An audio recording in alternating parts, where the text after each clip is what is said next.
Bulletin की शुरुआत बड़ी और दर्दनाक खबर के साथ करते हैं। प्रयागराज से बड़ी खबर है। एक ही परिवार के 5 लोगों की निर्मम हत्या की गई है। पति पत्नी और 3 बेटियों की धारदार हथियार से हत्या।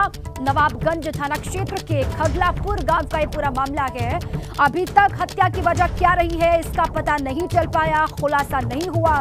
पुलिस के अधिकारी मौके पर लगातार पहुंच रहे हैं। वहां पर पहुंच करके पूछताछ हो रही है, छानबीन हो रही है। ये लोग कौन हो सकते हैं, कौन हत्यारे होंगे, इसके बारे में जानकारी जुटाई जा रही है, लेकिन अभी तक हत्यारों के बारे में कोई जानकारी नहीं है। हत्या की वजह क्या रही इसके बारे में भी अभी तक कोई जानकारी नहीं है। बड़ी खबर संगम नगरी प्रयागराज से आपको हम दे रहे हैं, जहां पर एक ही परिवार के 5 लोगों को मौत के घाट उतार दिया गया है।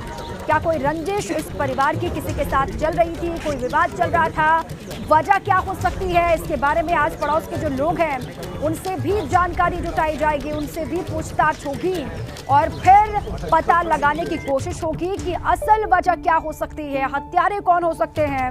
आधी रात का ये मामला बताया जा रहा है। देर रात एक ही परिवार के 5 लोगों को मौत के घाट उतार दिया गया। संगम नगरी प्रयागराज से बड़ी जानकारी आपके सामने है। पति पत्नी और 3 बेटियां बताई जा रही हैं, जिनको धारदार हथियार से मार दिया गया। ये बड़ी जानकारी आपके सामने है। प्रयागराज से आपको लगातार दे रहे हैं। जैसे ही पुलिस के अधिकारी जानकारी जुटा पाएंगे, वहां से और भी डिटेल्स मिलेगी, वो भी आप तक साझा करेंगे। लेकिन अभी सिर्फ जानकारी इतनी सी है कि 5 लोगों को मौत के घाट उतार दिया गया है। वजह साफ नहीं है। हमारे साथ हमारे सहयोगी मोहम्मद मोइन जुड़ चुके हैं। मोइन, कोई बड़ा अधिकारी वहां पर पहुंचा क्या?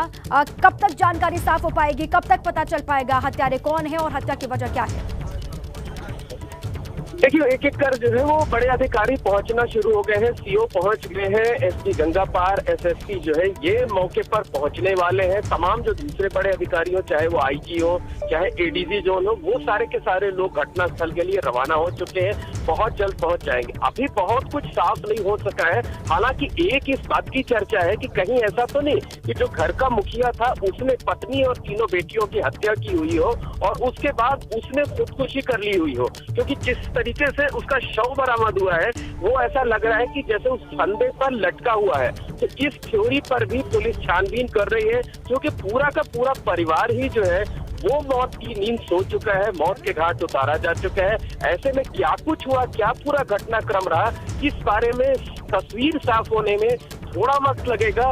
बड़े अधिकारी जो है वो मौके पर पहुंचेंगे। जब वो जांच की मॉनिटरिंग शुरू करेंगे, पुलिस टीमों की संख्या बढ़ जाएगी, उसके बाद जाकर के किसी ठोस नतीजे पर पहुंचा जा सकता है। फिलहाल इतना कहा जा सकता है कि नवाबगंज इलाके में एक ही परिवार के 5 लोगों के शव उनके घर से बरामद हुए हैं। सारे खून से लथपथ थे।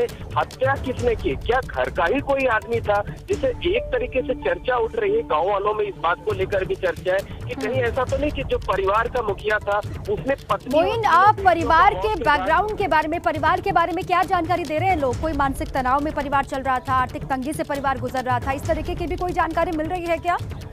देखिए, ऐसी कोई बड़ी घटना नहीं थी, ऐसा कोई परिवार में बड़ा झगड़ा नहीं था जिसकी जानकारी पड़ोसियों को या गांव वालों को हो सकती थी। अभी जो नजदीकी रिश्तेदार है वो भी अभी मौके पर नहीं पहुंच पाए हैं। ये जो परिवार था ये कौशाम्बी जिले का रहने वाला था। यहाँ आकर पिछले कुछ सालों से रह रहा था, किराए के कमरे में रह रहा था, तो बहुत ज्यादा लोगों से इनका वास्ता नहीं था। तो अभी जब तक नजदीकी रिश्तेदार नहीं पहुंचेंगे, जब तक पड़ोसियों के बयान दर्ज नहीं हो जाते हैं, तब तक किसी ठोस नतीजे पर पहुंच पाना अभी संभव नहीं है। वैसे पुलिस के अधिकारियों का ये कहना है कि इसमें जांच जो है हर एक एंगल पर की जा रही है। सभी संभावनाएं, सभी विकल्प खुले हुए हैं। हर एक एंगल पर तफ्तीश की जा रही है। ये पता लगाया जा रहा है कि कहीं पूरे परिवार को तो मौत के घाट नहीं उतारा गया। ये एक इस बात की भी संभावना से, आशंका से इनकार नहीं किया जा सकता कि कहीं जो परिवार का मुखिया था उसी ने तो अपनी पत्नी और 3 बेटियों की हत्या नहीं की और उसके बाद खुद वो फांसी के फंदे पर नहीं झूल पाया। तो क्या कुछ हुआ, क्या पूरा घटनाक्रम रहा, ये उम्मीद ये जताई जा रही है कि अगले 1-2 घंटे के बाद जब बड़े अधिकारी मौके पर पहुंचेंगे, जांच में और तेजी आएगी, उसके बाद तस्वीर साफ हो सकती है। 3-4 घंटे में थोड़ी बहुत तस्वीर जो है वो साफ हो जाएगी, ये कहा जा रहा है। जब बड़े अधिकारी वहां पर पहुंचेंगे, पूछताछ और आगे बढ़ेगी। लगातार नजर आप बनाए रखेगा। बहुत शुक्रिया आपका ताज़ा जानकारियों के लिए मोइन। आगे बढ़ते हैं। बरेली से बड़ी खबर है। भ्रष्टाचार के आरोप में आईएएस समेत 4 लोगों पर एफआईआर दर्ज हुई है। सुलभ शौचालय बनाने के नाम पर 48 लाख रुपए के घोटाले का आरोप है। सुलभ इंटरनेशनल नामक संस्था को लाभ पहुंचाने का आरोप लगा है। बड़ी जानकारी आपको दे रहे हैं। शासन के आदेश पर विजिलेंस थाने में दर्ज हुई एफआईआर। पूर्व IAS Surendra Bahadur, PO DUDA, Harishankar Mishra, doctor Dilbag Singh, Sulabh international के ए सिंह, जेई राजीव शर्मा, बसंत कुमार और कृष्ण मुरारी पर दर्ज हुई है एफआईआर। ये बड़ी जानकारी आपके सामने है। भ्रष्टाचार के आरोप में आईएएस समेत 4 लोगों पर एफआईआर दर्ज की गई है। सुलभ शौचालय बनाने के नाम पर 48 लाख के घोटाले का आरोप है। हमारे सहयोगी अनूप जुड़ चुके हैं। अनूप, विस्तार से जानकारी दीजिएगा, क्या ये मामला है और किस तरीके से ये कार्रवाई अब होगी?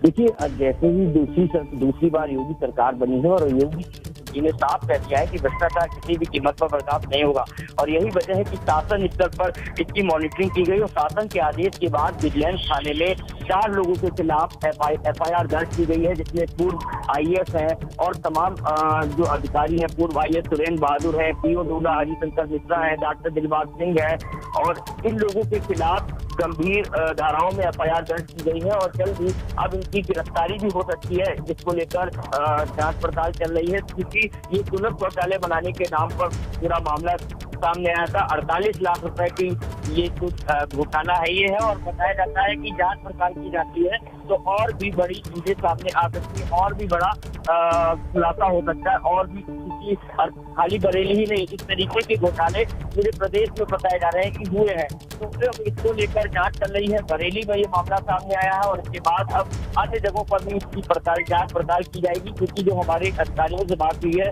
उनका कहना है कि ये बड़ा मामला है और इस तरीके से जिस तरीके से सरकार शौचालय को लेकर, शौचालय के नाम पर सरकार आई थी और सरकार को चूना लगाने का काम जो है वो अधिकारी कर रहे हैं, भ्रष्टाचार में लगातार लिप्त, और ऐसे अधिकारियों को किसी भी कीमत पर बख्शा नहीं जाएगा। तो फिलहाल अब इन अधिकारियों पर शिकंजा कसना चाह रहा है। पहले एफआईआर दर्ज हुई और अब जल्द ही इन सबकी गिरफ्तारी भी हो सकती है। ठीक है, बड़ी जानकारी आप दे रहे हैं कि जल्द ही इनकी गिरफ्तारी भी हो सकती है। अनूप, बहुत शुक्रिया आपका, लगातार नजर बनाए रखिएगा। आईएएस समेत 4 लोगों पर एफआईआर दर्ज हुई है। जल्द ही गिरफ्तारी भी संभव है और भी तमाम बड़े अधिकारी हो सकते हैं जिनकी भी संलिप्तता हो सकती है, उन पर भी एफआईआर दर्ज हो सकती है। ऐसे जानकारी अनूप दे रहे थे बरेली से। बड़ी जानकारी, सरकार की मंशा है जीरो टॉलरेंस के भ्रष्टाचार को लेकर, और जो भी इसमें शामिल होगा उनको बख्शा नहीं जाएगा। इस खबर से भी आप समझ सकते हैं। अब आगे बढ़ते हैं। देश भर में आज हनुमान जयंती का त्योहार मनाया जा रहा है। लाउड स्पीकर विवाद के बीच हनुमान जयंती का त्योहार अपने आप में अहम हो जाता है। वाराणसी के बाद अब अलीगढ़, कासगंज में जगह जगह पर अलग अलग हिंदुवादी संगठन के लोगों ने हनुमान चालीसा का पाठ करना शुरू कर दिया है। ऐसे में आज के दिन का महत्व और ज्यादा बढ़ गया है। भाजपा के कई नेता भी इसके समर्थन में आ गए हैं। हनुमान जयंती का मौका आज है, और जिस तरीके से पूरे देश भर में महाराष्ट्र से जो बात निकली थी वो अब उत्तर प्रदेश के अलग अलग हिस्सों में किस तरीके से फैलती जा रही है, आप समझिए। और आज हनुमान जयंती का मौका है। ऐसे में अजान वर्सेस हनुमान चालीसा का जो विवाद है वो और भी बढ़ सकता है, ये कहा जा रहा है। लाउड स्पीकर की भक्ति या शक्ति, क्योंकि महाराष्ट्र से सुलगी लाउड स्पीकर वाली चिंगारी अब यूपी के अलग अलग शहरों में दिखने लगी है। लाउड स्पीकर से अजान के विरोध में अलीगढ़, कासगंज में हनुमान चालीसा का पाठ किया गया। और अब सबसे बड़ा सवाल यह है कि लाउड स्पीकर पर हो रहा ये शोर क्या सियासत का नया अखाड़ा है?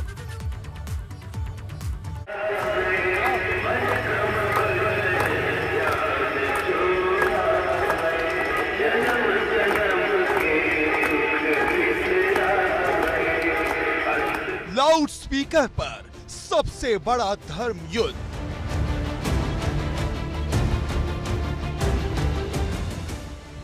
लाउड स्पीकर पर भक्ति या शक्ति?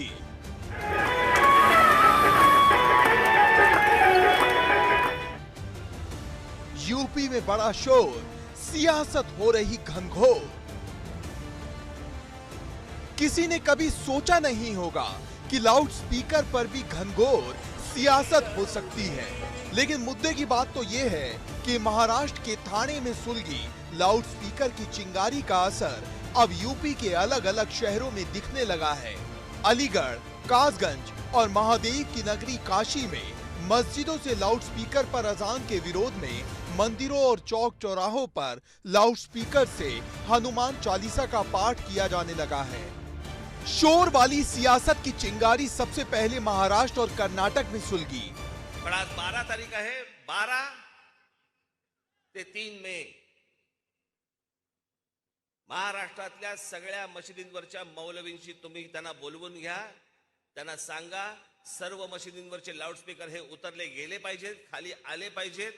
3 तारखेनंतर तुम्हाला कोणताही त्रास आमच्याकडनं होणार नाही।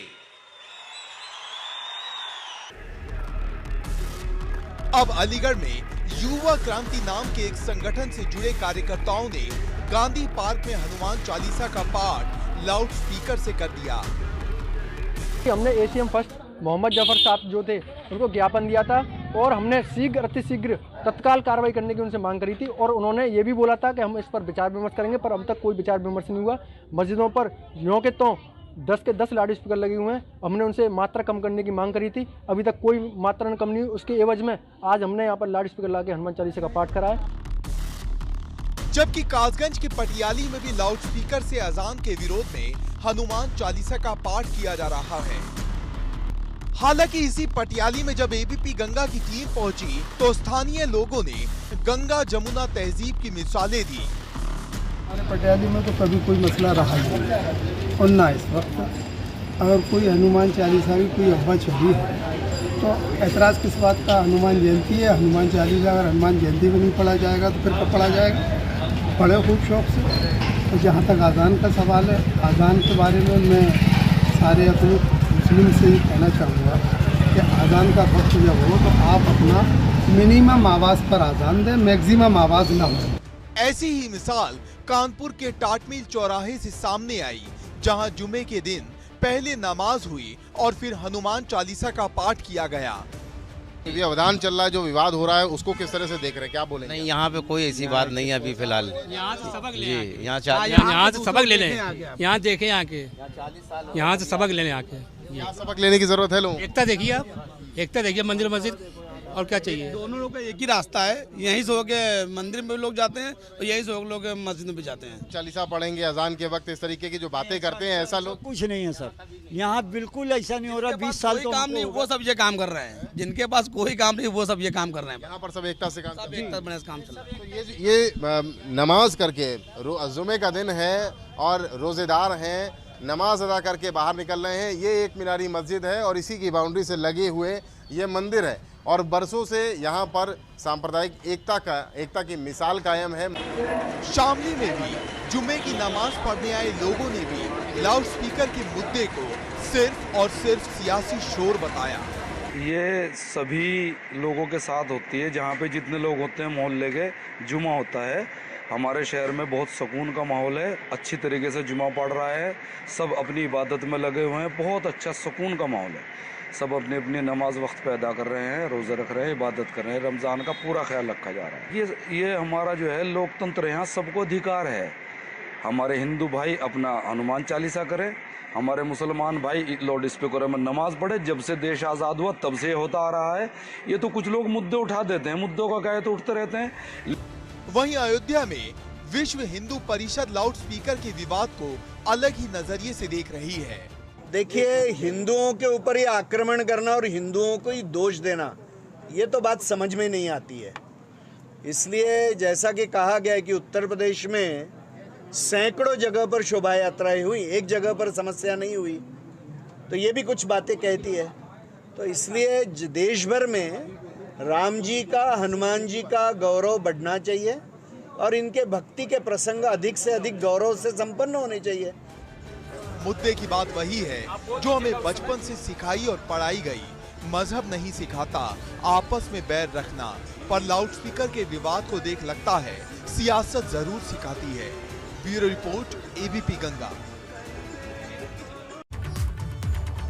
अब देखिए, पूरी रिपोर्ट हमने आपको दिखा दी है, किस तरीके से अजान और हनुमान चालीसा को लेकर देश भर में विवाद हो रहा है, उसकी पूरी जानकारी आपने ले ली है। हमारे दो सहयोगी जुड़ चुके हैं, गाजियाबाद से शक्ति हमारे साथ है और मेरठ से सनुज हमारे साथ जुड़ चुके हैं। सबसे पहले गाजियाबाद शक्ति का रुख कर लेते हैं। शक्ति, वहां पर हनुमान जयंती का पर्व किस तरीके से मनाया जा रहा है? सब कुछ ठीक है वहां पर और शांतिपूर्ण तरीके से मनाया जा रहा है? क्या तस्वीरें हैं?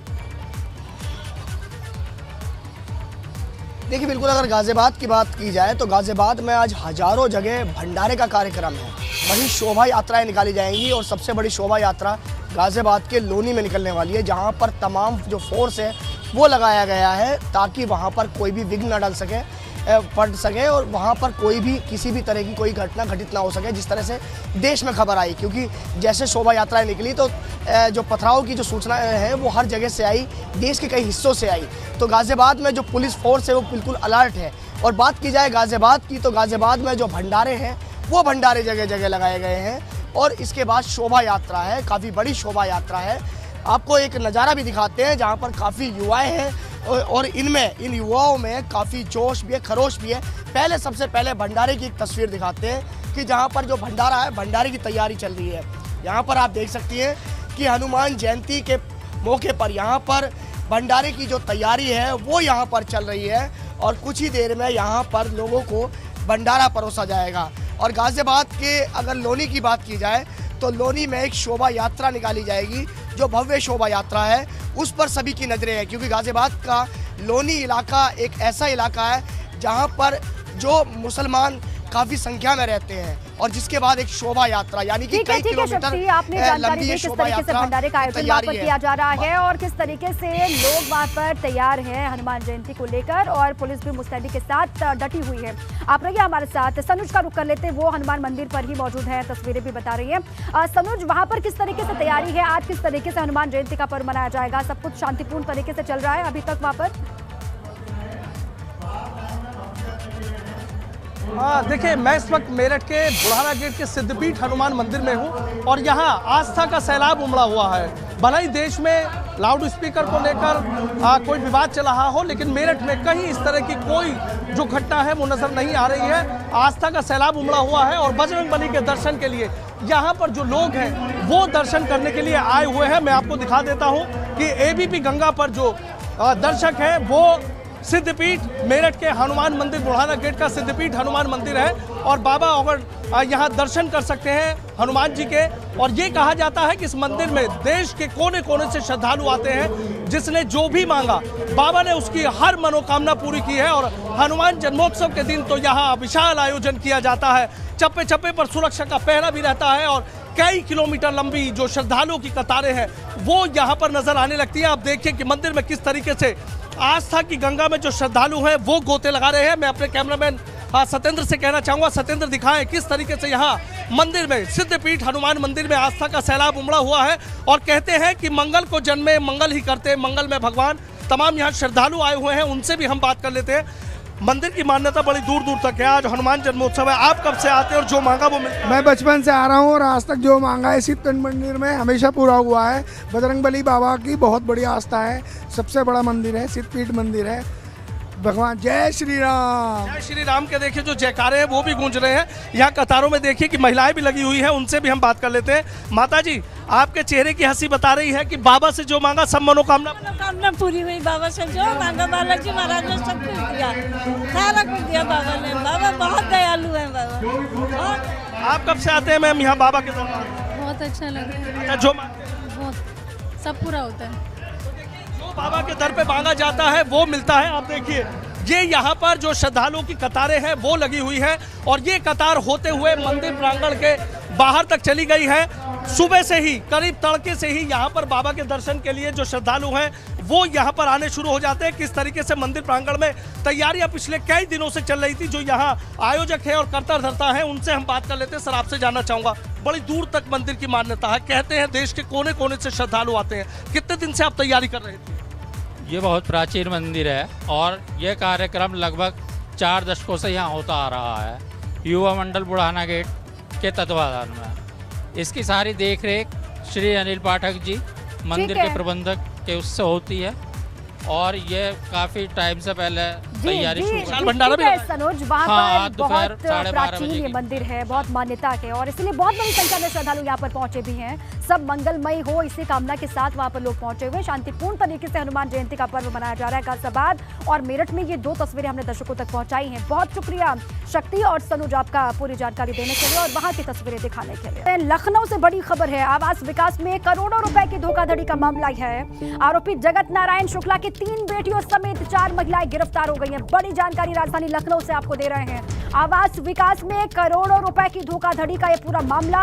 और देखिए, आरोपी जगत नारायण शुक्ला की 3 बेटियों समेत 4 महिलाएं गिरफ्तार हुई हैं। इससे पर और जानकारी लेते हैं, हमारे सहयोगी विवेक जुड़ चुके हैं। विवेक, गिरफ्तारी हुई है 4 महिलाओं की, जानकारी दीजिएगा उनके बारे में भी, और क्या ये पूरा मसला है? जी बिल्कुल, देखिए आवास विकास में 21 फ्लैट का गड़बड़ घोटाला हुआ था और ये फर्जी दस्तावेज से फ्लैट आवंटित किए गए थे। इस मामले का जब खुलासा हुआ है तो जनवरी में ही जो उप आवास आयुक्त हैं डॉक्टर अनिल कुमार, उनकी तरफ से पीजीआई थाने में FIR दर्ज कराई गई थी। जांच में पता चला कि जगत नारायण शुक्ला जो जालसाज प्रॉपर्टी डीलर है, उसने वहां के अधिकारियों और कर्मचारियों के साथ मिलकर पूरा ये खेल किया था।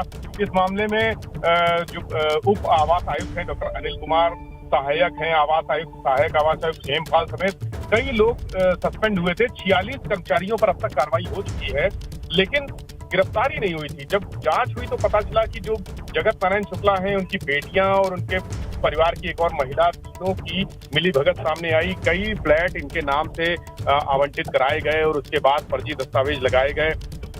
फिलहाल पुलिस ने इनकी बेटी जो नैन्सी है उसको गिरफ्तार कर लिया है और इनके भाई की तलाश कर रही है। 3 बेटियां हैं, 3 बेटियां और एक परिवार की एक और महिला है, यानी 4 महिलाएं कुल गिरफ्तार की गई हैं। इनके भाई की तलाश की जा रही है। जगत नारायण शुक्ला भी भागे हुए हैं, अंडरग्राउंड हैं, उनकी भी तलाश की जा रही है।